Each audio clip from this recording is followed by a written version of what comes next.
안녕하세요. 캠벨 시판 두 번째 수업입니다. 오늘부터 진행되는 2장부터 6장까지 수업은요. 사실 생물이 첫 시간에 말씀드린 것처럼 거대한 화학물질 덩어리라고 볼 수 있기 때문에 생물체 내부는 많은 화학물질로 구성이 돼 있고 또 그것들의 반응으로 이루어져 있어서 기본적인 화학적인 지식이 좀 필요하세요. 그래서 기본적인 화학 내용들을 정리하는 단원이 2장부터 6장까지 내용이라고 생각을 하시면 될 것 같아요.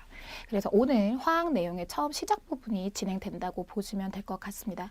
그래서 모든 화학물질의 기본이 되는 원자와 분자에 대한 내용부터 오늘 화학 얘기를 좀 시작을 해보도록 하죠. 당분간은 이 수업이 화학 내용인지 생물 내용인지 긴가민가 하실 수도 있는데요. 화학적인 기반을 가지고 생물을 진행을 했을 때 이해를 해서 암기하실 수 있기 때문에 좋은 학습이 될 수 있습니다. 그래서 오늘 화학 내용 진행해 볼게요. 자, 우선은 이제 물질을 얘기를 할 때 물질을 구성하고 있는 원소에 대한 이야기부터 시작이 됩니다. 자, 우리 원소와 원자의 개념이 많이 혼동되는데요. 원소는 기본적인 성분이다 라고 하는 것이 중요하고요. 잠시 후에 나올 원자의 경우에는 이 원소의 한 입자를 원자라고 생각을 해주시면 되세요. 그래서 보통 저는 권해드릴 때 원자의 종류에 해당하는 것이 원소다라고 보통은 이제 말씀을 드리거든요. 그래서 원소라고 하는 것은 이제 물질을 구성하는 기본 성분이면서 화학 반응을 했을 때 더 이상 나누어지지 않는다. 가령 예를 들어서 물이야 라고 하면 물은 뭐 열을 가한다거나 내지는 전기를 가하게 되면 수소 또는 산소 기체로 나누어질 수가 있는데요. 수소나 산소의 경우에는 뭐 전기 에너지건 열 에너지건 많은 에너지를 가해서 이것들이 나누어진다라고 하면 수소나 산소의 성질이 아예 없어져 버리는 것이거든요. 그래서 이런 식으로 한 성분을 분해를 시켰을 때 분해시킬 수 있는 최소 단위에 해당하는 것을 원소라 한다. 이렇게 생각을 하시면 되시겠어요. 그래서 지금 현재까지 알려져 있는 원소는 한 2, 3년 전에 니혼륨이라고 하는 원소가 밝혀지게 되면서 지금 7주기에 해당하는 원소가 다 완성이 돼 있거든요. 그래서 118개 정도의 원소가 현재 알려져 있는 상태이고요.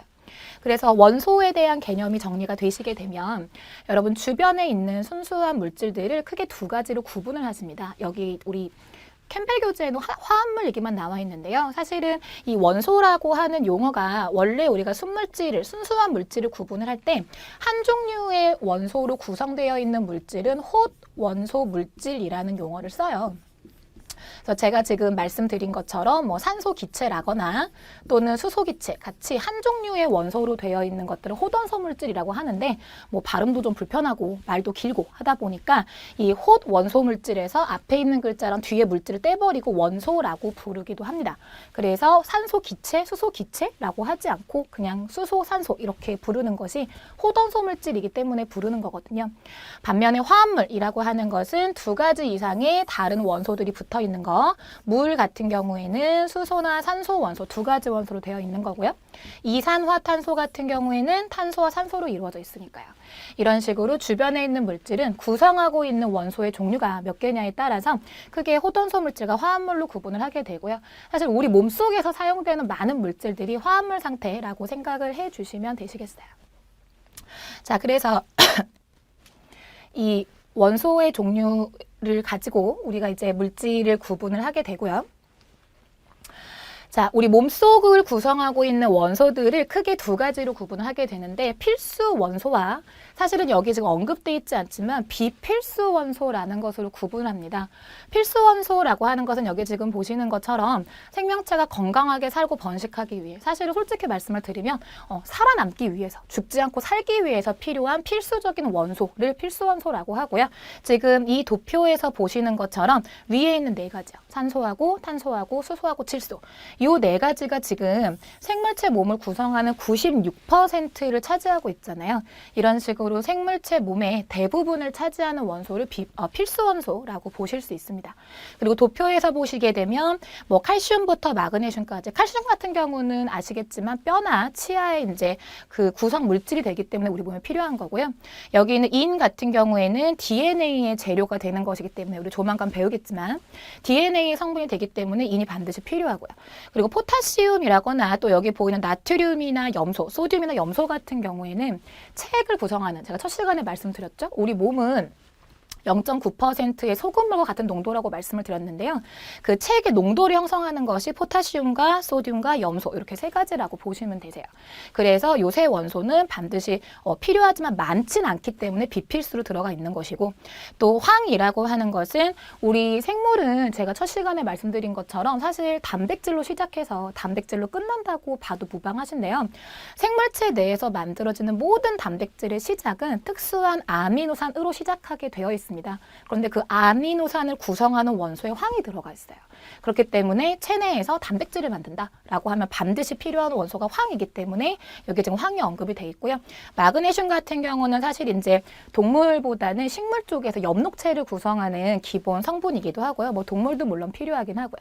그런데 선생님 얘기 들어보니까 이거 다 필요한 것 같은데 왜 비필수에 들어가 있습니까? 제가 첫 시간에 말씀드린 것처럼 생물에게 제일 중요한 건 이것이 살아남느냐, 살아남지 못하느냐에 대한 문제이기 때문에 사실은 이렇게 말하면 좀 잔인하지만 뼈가 튼튼하지 않다고 생명체가 죽거나 이렇게 되는 건 아니기 때문에 이제 생물이 삶을 유지하는 것과 필수적으로 연관이 있지 않은 것들, 요게 이제 비필수에 들어가 있다고 보시면 되시고요.